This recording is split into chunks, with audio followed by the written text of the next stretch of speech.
Hello, मैं हूँ दीक्षा। आज मैं आपको लेके आई हूँ 11th क्लास बायोलॉजी अध्याय 1 का पार्ट 2।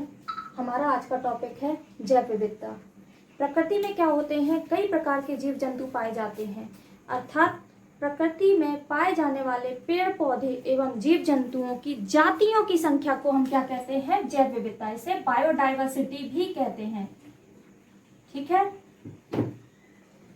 तो इसकी डेफिनेशन क्या हुई? प्रकृति में पाए जाने वाली जीवों की जातियों की संख्या, जातियों की संख्या को हम क्या कहते हैं, जैव विविधता। क्लियर? इसको आप नोट करते जाइए डेफिनेशन को। प्रकृति में कई प्रकार के पेड़ पौधे एवं जीव जंतु पाए जाते हैं, अर्थात इनके जो लक्षण होते हैं उनमें समानता और विभिन्नता के आधार पर इनको वर्गीकृत किया जाता है। और प्रकृति में जो इतने सारे पेड़ पौधे और जीव जंतु पाए जाते हैं, इसी को हम क्या कहते हैं, जैव विविधता। अर्थात जीवों में पाई जाने वाली विविधता यानी विभिन्नता को हम क्या कहते हैं, बायोडाइवर्सिटी या जैव विविधता। Okay, clear? प्रकृति में कम से कम 1,50,00,000 से भी ज्यादा जीव पाए जाते हैं। 1,50,00,000 से भी ज्यादा क्या पाए जाते हैं, जीव पाए जाते हैं, जिनमें से 1 करोड़ क्या होते हैं, जंतु, पौधे। 25 लाख क्या होते हैं, पौधे। लगभग वैज्ञानिक ने खोजा। बाकी जो शेष बचे वो होते हैं कीड़े मकोड़े। कौन? कीड़े मकोड़े। ठीक है, मतलब कि कीट। लेकिन सबसे ज्यादा क्या होते हैं प्रकृति में, कीड़े मकोड़े। सबसे ज्यादा क्या होते हैं, कीड़े मकोड़े। ठीक, कीड़े मकोड़े को एक अलग संघ में रखा गया है जिसे कहते हैं आर्थ्रोपोडा।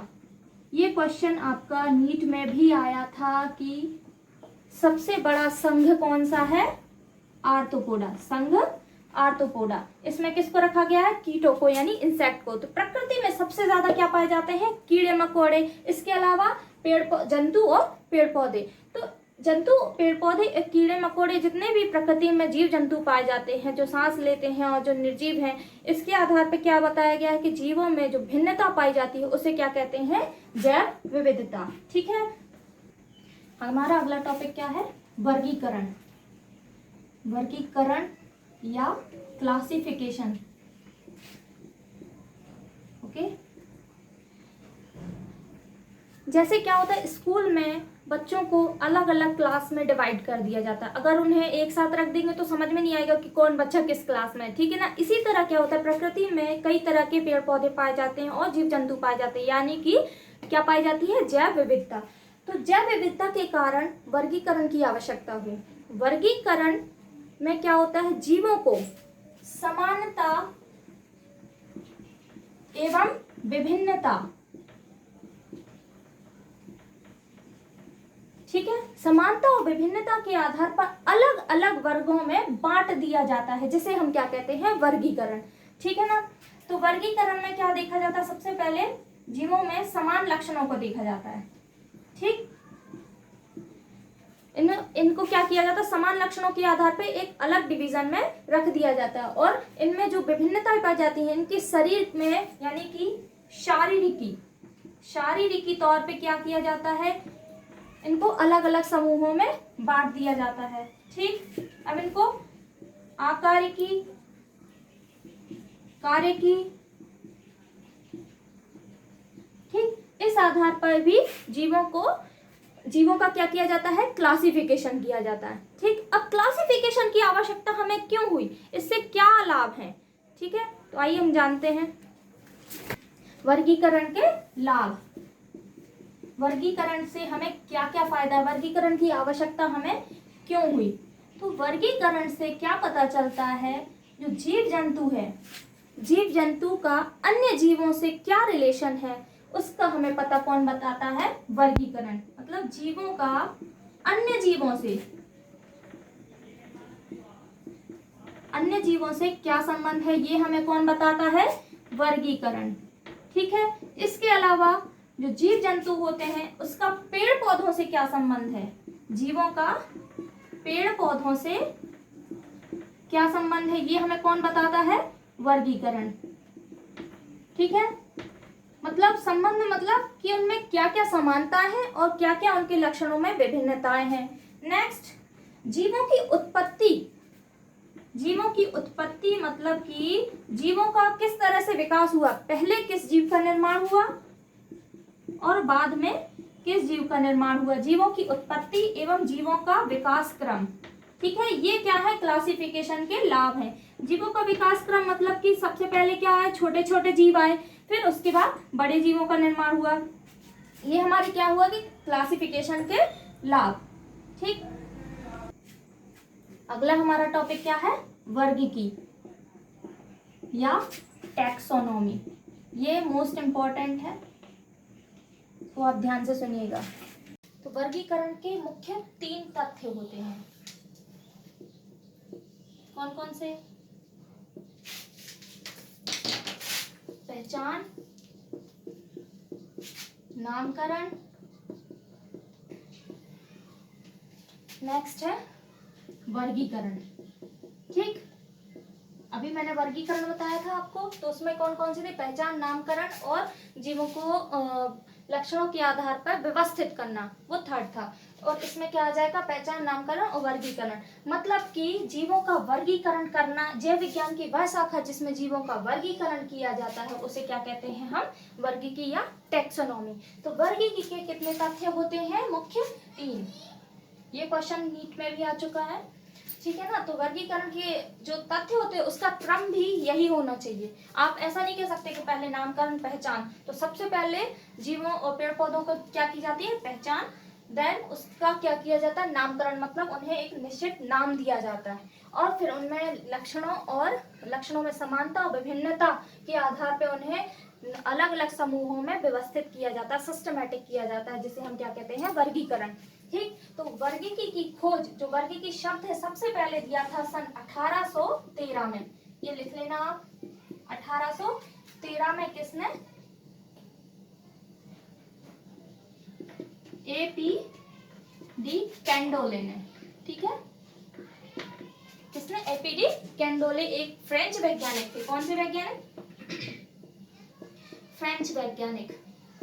इन्होंने सर्वप्रथम वर्गीकी या टैक्सोनॉमी की खोज की थी। ठीक है, तो वर्गीकी जीव विज्ञान की वह शाखा है जिसमें जीवों की पहचान, नामकरण और वर्गीकरण किया जाता है, उसे क्या कहते हैं हम, वर्गीकी।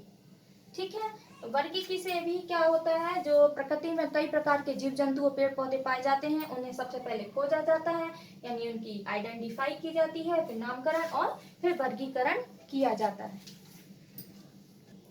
जीवों को छोटे बड़े समूहों के आधार पर एक निश्चित क्रम में रखा गया है, जिसे कहते हैं पदानुक्रम। क्या कहते हैं, पदानुक्रम या हिरैर्ची। ठीक है, इसको बढ़ते हुए क्रम में लिखा गया है। ठीक है, मतलब कि आरोही क्रम में इसको लिखा गया है। तो सबसे पहले जो आएगा वो जीव जगत में सबसे छोटा माना जाएगा, मतलब ये जो जाति है वो जीवों की सबसे छोटी इकाई है। ठीक, उसके बाद आती है, हम इसको इस तरह से भी ले सकते हैं, नीचे से भी लिख सकते हैं और ऊपर से भी लिख सकते हैं। तो सबसे पहले आएगी जाति, उसके बाद आएगा वंश, कुल, वर्ग, गण, संघ, फिर जगत या किंगडम।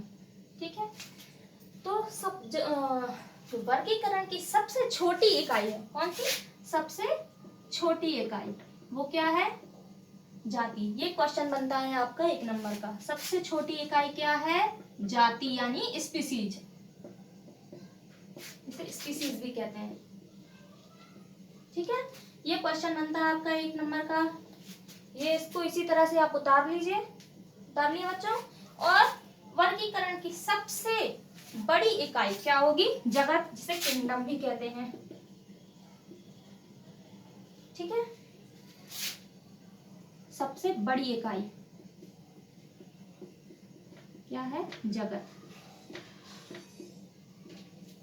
ठीक है, तो वर्गीकरण में क्या होता है, जीव जंतुओं को छोटे बड़े आकार के रूप में एवं लक्षणों की विभिन्नता समानता के रूप में एक पद के रूप में रखा गया है, ठीक है ना, एक सीक्वेंस के रूप में, जैसे क्या कहते हैं, हिरैची या पदानुक्रम, ठीक। इन्हें और इनको क्या कहते हैं, वर्गक। ये एक जो होता है ना, इसे क्या कहते हैं, वर्गक। और वर्गक कैसे बना है, वर्गीकी से, ठीक है ना। वर्गीकी मैंने अभी आपको बताया था, वर्गीकी के अंतर्गत क्या क्या किया जाता है। तो वर्गक क्या है, ये जाति, वंश, कुल, वर्ग, गण, संघ, जगत, ये इसका क्या है, सीक्वेंस है। ये आप उतार लो, ठीक है। तो पदानुक्रम के क्रम इस प्रकार से आते हैं, ठीक है। सबसे पहला क्या आएगा, जाति। ये वर्गीकरण की सबसे छोटी इकाई है, ठीक है। तो इसमें क्या है, एक ही प्रकार के जीवों को रखा जाता है, एक ही प्रकार के जीवों को किसके अंतर्गत रखा जाता है, जाति के अंतर्गत। जैसे कि मनुष्य को होमोसेपियंस के अंतर्गत रखा गया है, ठीक है ना। और सेकंड क्या आएगा, वंश, जिसे क्या कहते हैं, जीनस। ये मैंने आपको बता दिया था कि जाति को क्या कहते हैं, स्पीसीज। ये जरूर याद रखना कि ये वर्गीकी की सबसे छोटी इकाई है, और सबसे बड़ी इकाई कौन है, जगत, ठीक है ना, इसे किंगडम भी कहते हैं। ओके, तो सेकंड क्या है हमारा, वंश यानी जीनस। सेकंड नंबर पे आता है वंश, जो जिसके अंतर्गत समान गुणों वाले जातियों को रखा गया है। ये आपको आराम से याद हो जाएगा जैसे जैसे आप आगे बढ़ेंगे। इसकी एक छोटी सी ट्रिक है जो मैं आपको बता दूंगी। सेकंड है वंश, जिसके अंतर्गत क्या होता है, समान गुणों वाले जातियों को, किसको, जातियों को, ठीक है ना। तो जाति को किसके अंतर्गत रखा गया है, वंश के अंतर्गत। नेक्स्ट हमारा आता है कुल, समान गुणों वाले वंश को किसके अंतर्गत रखा गया है, कुल के अंतर्गत। वंश के अंतर्गत जो एग्जाम्पल आता है वो है पैंथेरा, ठीक है ना। तो पैंथेरा वंश के अंतर्गत, पैंथेरा एक प्रकार का क्या है, जीनस। पैंथेरा के अंतर्गत बाघ, शेर, चीता, ठीक है ना, ये सब काय में आ जाएंगे, वंश में, ठीक। नेक्स्ट हमारा आता है कुल, समान गुणों वाले किसको, वंश को, किसको, वंश को। अब देखेंगे आप कि वंश में क्या आ गया था, समान गुणों वाली जाति को। ऐसे ही कुल में क्या आ जाएगा, समान गुणों वाले वंश को किसके अंतर्गत रखा जाता है, कुल को, ठीक है ना।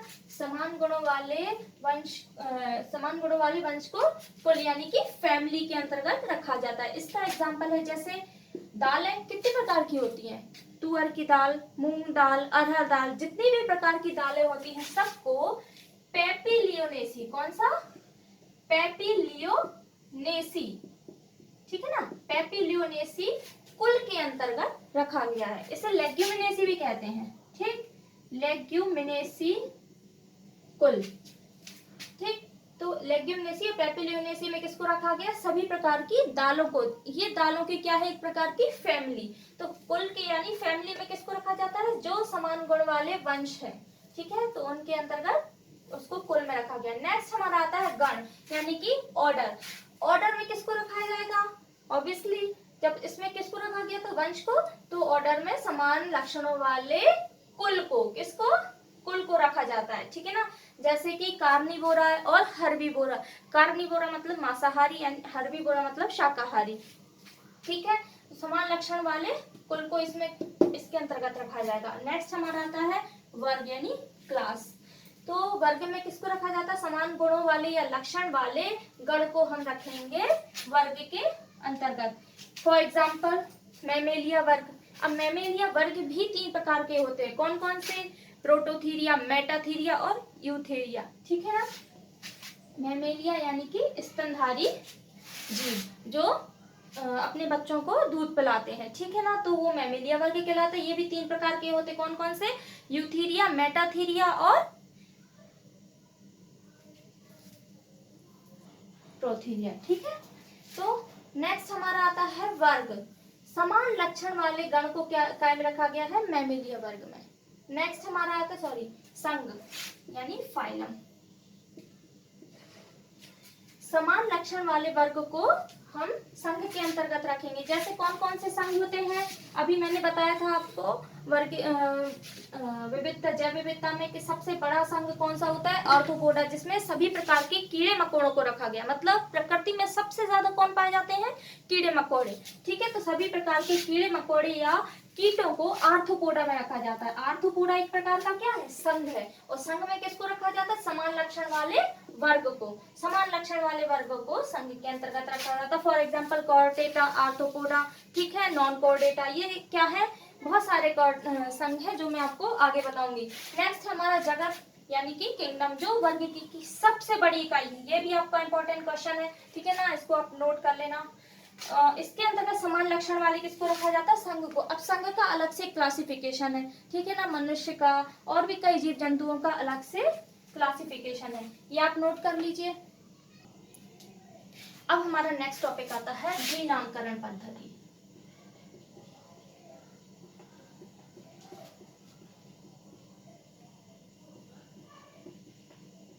ठीक है, वर्गीकरण के बाद क्या हुआ था, जीव जंतुओं को नाम दिया गया था। अब वैज्ञानिक कैरोलस लीनियस, कौन से वैज्ञानिक, कैरोलस लीनियस ने एक पद्धति की खोज की थी जिसके अंतर्गत जीव जंतुओं का नाम 2 अक्षरों से लिखा जाता है। ठीक है ना, कौन कौन से,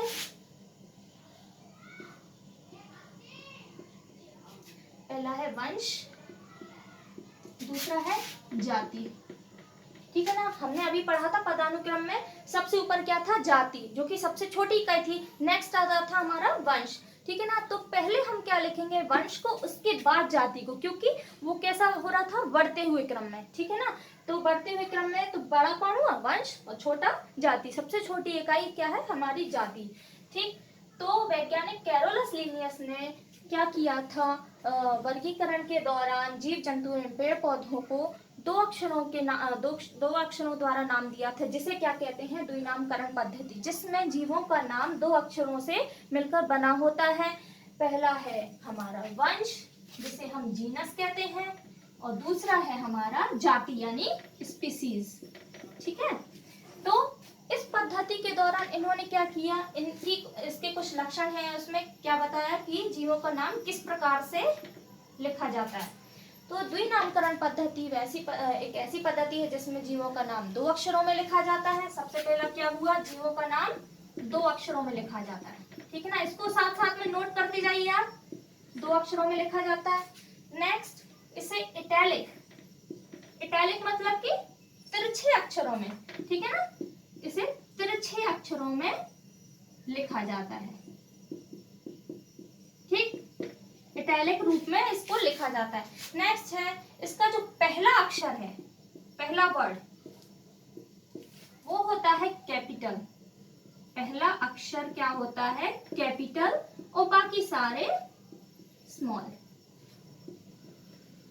ठीक है, पहला अक्षर कैपिटल होता है, बाकी सारे होते हैं स्मॉल।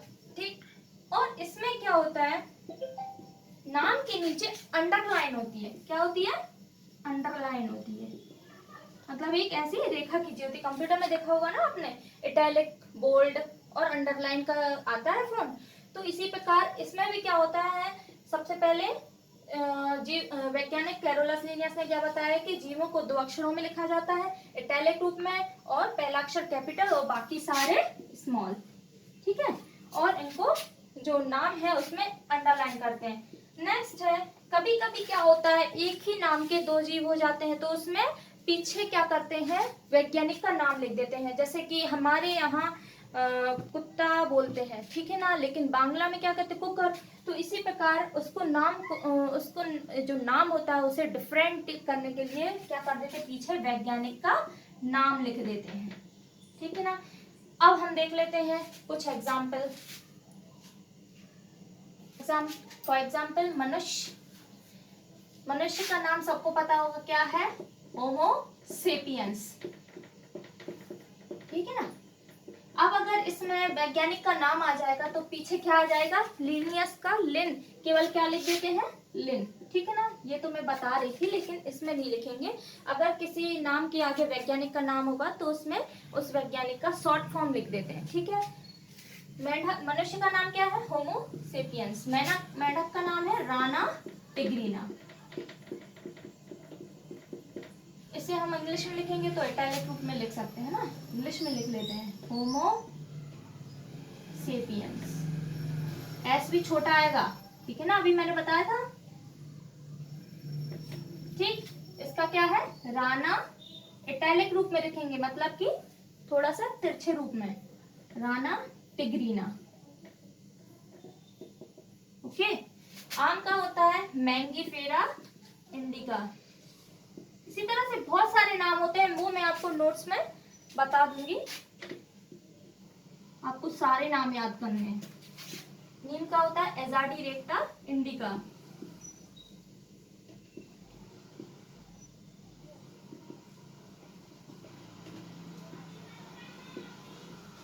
ठीक है। प्याज का होता है एलिया सेपा,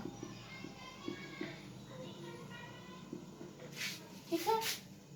हाथी का एलिफस सॉरी एलिफस इंडिकस। चना साइसर। इस तरह बहुत सारे नाम हैं जिनके द्वि नामकरण पद्धति के अंतर्गत बताए गए हैं। इसकी पूरी लिस्ट मैं आपको नोट्स में प्रोवाइड करा दूंगी, जिससे आपको याद करना है सारे के सारे नाम, ठीक है। सॉरी एक छोटा आएगा, ये याद रखना। क्या होता है, हमारी आदत होती है कैपिटल लिखने की, पर ये क्या है, द्वि नामकरण पद्धति, जिसके अंतर्गत हमें इसके नियम फॉलो करने पड़ेंगे, ठीक है ना। ये आप नोट कर लो। नेक्स्ट हमारा आता है वनस्पति उद्यान। अब क्या है, जैव विविधता है प्रकृति में, यानी कई प्रकार के पेड़ पौधे जीव जंतु पाए जाते हैं। अब इनको कहीं ना कहीं तो रखना होगा, तो इनके लिए क्या बनाया गया है, उद्यान,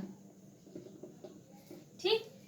तो पेड़ पौधों के लिए वनस्पति उद्यान और जीव जंतुओं के लिए प्राणी उद्यान। तो पहले हम पढ़ेंगे वनस्पति उद्यान, मतलब कि बॉटनिकल गार्डन। गार्डन तो आप सभी लोग गए होंगे ना, ठीक है। तो बॉटनिकल गार्डन ऐसे गार्डन यानी ऐसे वानस्पतिक ऐसे उद्यान जहां पर किसको रखा गया है, पेड़ पौधों को रखा गया, लेकिन जीवित या मृत, किस अवस्था में, जीवित अवस्था में, ठीक है। पेड़ पौधों को जिस स्थान पर जीवित अवस्था में रखा जाता है उसे क्या कहते हैं, वानस्पतिक उद्यान, ठीक है, बॉटनिकल गार्डन, ठीक। तो बॉटनिकल गार्डन में पेड़ पौधों को जीवित अवस्था में रखा गया है, लेकिन ये बॉटनिकल गार्डन बनाया किसने बनाया है, मनुष्यों ने, ठीक है। तो क्या इनको और पेड़ पौधों को हम जाके छू सकते हैं, तोड़ सकते हैं, नहीं। इनको क्या है, मनुष्यों ने बनाया है, और मनुष्यों के ही संरक्षण में पेड़ पौधों को मनुष्यों के द्वारा बॉटनिकल गार्डन को क्या किया गया, बनाया गया है, ठीक है ना। मनुष्य के द्वारा निर्मित किया गया है और मनुष्यों के द्वारा ही इनको क्या किया गया है, संरक्षण प्रदान किया गया है, ठीक है ना। लेकिन इनको पिंजरे में बंद करके नहीं रखा है, जैसे प्राणी उद्यान में क्या होता है, जीव जंतु को पिंजरे में बंद कर देते, इस तरह से नहीं रखते, इनको क्या करते हैं, खुले स्थानों पर रखते हैं, ठीक है ना। ये शॉर्ट नोट्स है, इसको आप ऐसे लिखेंगे तो आपको लर्न करने में आसानी जाएगी। खुले स्थानों में रखते हैं, ठीक है ना। तो बॉटनिकल गार्डन में क्या होता है, पेड़ पौधों को जीवित अवस्था में रखा जाता है। इसको किसके द्वारा, मनुष्यों के द्वारा निर्मित किया जाता है, मनुष्यों के ही संरक्षण में रखा जाता है, मतलब आप इन्हें जाके कोई भी हानि नहीं पहुंचा सकते, और इनको खुले स्थानों में रखा गया है, ठीक है। जंगलों में एक प्रकार से एरिया बंद करके पेड़ पौधों को रखा गया है, जहाँ के हम पेड़ पौधों के बारे में स्टडी कर सकते हैं, उनको देख सकते हैं, ठीक है, और मौसम का मजा भी ले सकते हैं, लेकिन उनको तोड़ नहीं सकते। नेक्स्ट हमारा आता है जूलॉजिकल गार्डन, ठीक है, मतलब कि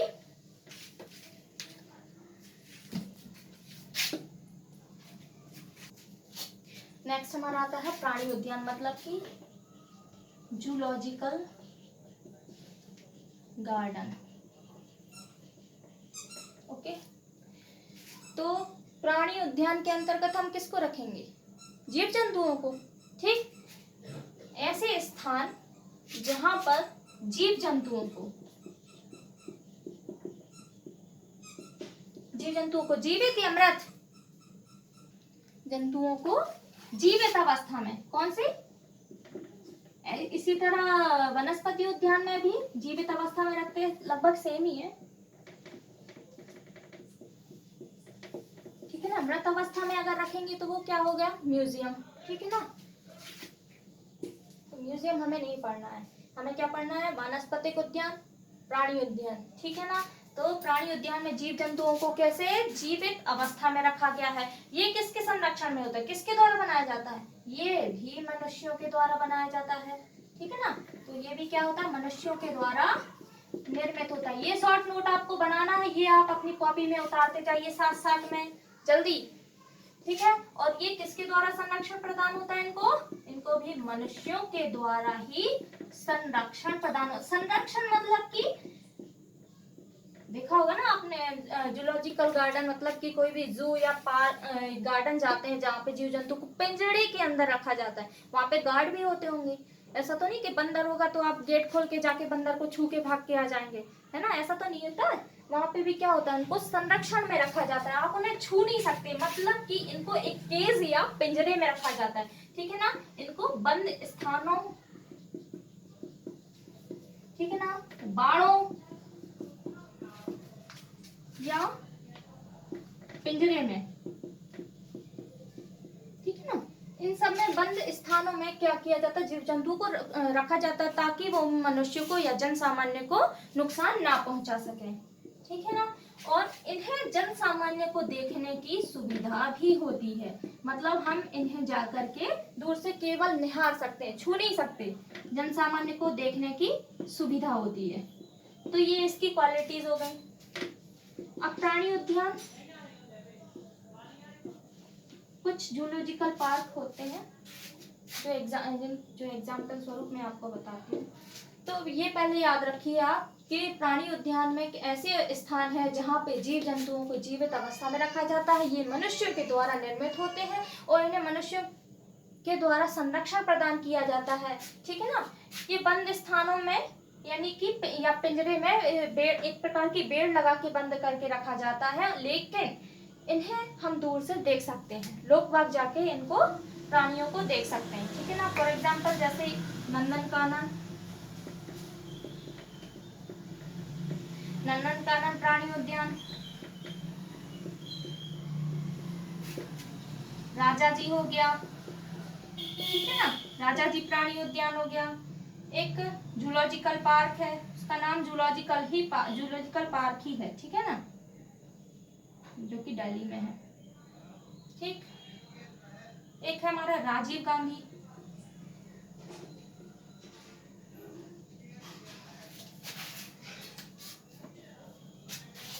एक हमारा आता है नेहरू, ठीक है। ये आप चाहे तो नोट कर लीजिए, वरना मैं आपको नोट्स में ये प्रोवाइड करा दूंगी, ठीक है। नेक्स्ट हमारा टॉपिक आता है हर्बेरियम, ठीक है ना।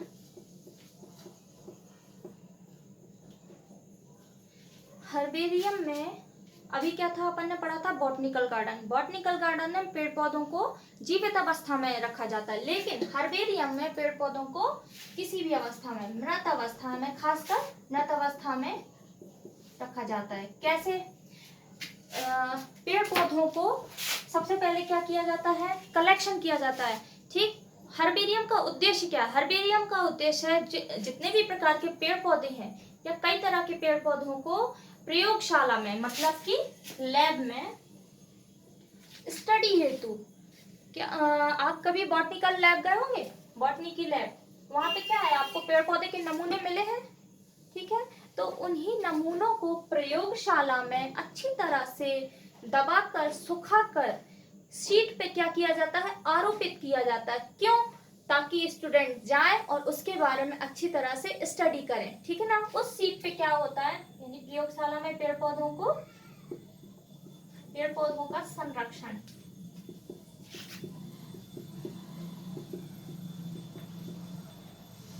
किस हेतु, उद्देश्य क्या है हर्बेरियम का? ताकि अध्ययन में सरलता हो। अगर आप इस तरह से नोट्स बना के पढ़ेंगे तो आपको किसी भी टॉपिक को समझने में कठिनता नहीं जाएगी, हर टॉपिक आपको इजी लगेगा। हर्बेरियम में पेड़ पौधों का संरक्षण किया जाता है। क्यों? ताकि फ्यूचर में या भविष्य में जब स्टूडेंट प्रयोगशाला लैब जाएंगे तो वहां पे डायरेक्ट किसी भी पेड़ पौधे के बारे में उठाकर देख लेंगे और उसके बारे में स्टडी कर देंगे, कर सकते हैं। ठीक है ना। इसमें होता क्या है, जैसे एक ये शीट है, ठीक है ना, मान लो एक ये प्लांट है, ठीक है, ये इस प्रकार का हर्बेरियम बनाया जाता है, ये एक प्रकार का प्लांट है। ठीक, अब इस प्लांट के बारे में यहाँ पे इसका पूरा वर्गीकरण दिया जाता है। ठीक है ना, ये पौधा कहाँ से खोजा गया है, खोज का स्थान, ठीक है, किसने खोजा, यानी वैज्ञानिक का नाम, ठीक है ना, स्थान का नाम, कहाँ से खोजा गया है, ठीक, दिनांक, ये किस समूह का है, किस कुल का है, इसकी फैमिली का नाम, इस सब के बारे में क्या है, यहाँ पे इसका पूरा क्लासिफिकेशन होता है। तो ये इस प्रकार की शीट होती है। अब इस शीट को बनाने के लिए सबसे पहले क्या किया जाता है, सबसे पहले जंगल जाके या प्रकृति नेचुरल सिलेक्शन किया जाता है, यानी कि प्रकृति में जाके पेड़ पौधों की क्या की जाती है, खोज की जाती है। ठीक है, फिर इन्हें सुखाया जाता है। ठीक है, कैसे सुखाएंगे, प्रेस करके, ठीक है ना, प्रेस किया जाता है, सुखाया जाता है। ठीक है, नेक्स्ट इन्हें शीट पर क्या कर दिया जाता है, दबाकर आरोपित किया जाता है। ठीक है ना, या दबाया जाता है, आरोपित किया जाता है। ठीक है ना, दबाया जाता है। ठीक, और इनके बारे में क्या किया जाता है, पहचान की जाती है और इनका नामकरण कर दिया जाता है। इस तरह से क्या हो जाती है, पूरी एक हर्बेरियम शीट का निर्माण हो जाता है। ये इसका सीक्वेंस है, हर्बेरियम शीट का निर्माण। ओके, तो बच्चों समझ आ गया, हर्बेरियम में क्या होता है, पेड़ पौधों का संरक्षण किया जाता है किसी भी अवस्था में। ठीक, और इसका उद्देश्य क्या है, ताकि फ्यूचर में हम लैब जाकर के किसी भी पेड़ पौधे के बारे में स्टडी कर सकें। ठीक है ना, तो इस प्रकार की एक शीट बनाई जाती है। अब इस शीट को आप उठाकर देख सकते हैं, ये कौन सा पौधा है और इसको आप देख लेंगे, बाजू में इसका पूरा डिस्क्रिप्शन दिया जाता है, कहाँ से खोजा गया, किस वैज्ञानिक ने खोजा, किस दिनांक में खोजा, इसकी फैमिली क्या है, इसका पूरा नाम क्या है, इसका साइंटिफिक नेम क्या है, ठीक है ना, इसका बॉटनिकल नेम क्या है, ये पूरी जानकारी आपको हर्बेरियम के थ्रू मिल जाएगी। ठीक, तो हर्बेरियम में क्या होता है, पेड़ पौधों का संरक्षण किया जाता है। ओके फ्रेंड्स, तो ये रहा हमारा आज का लेक्चर। ठीक है, थैंक यू।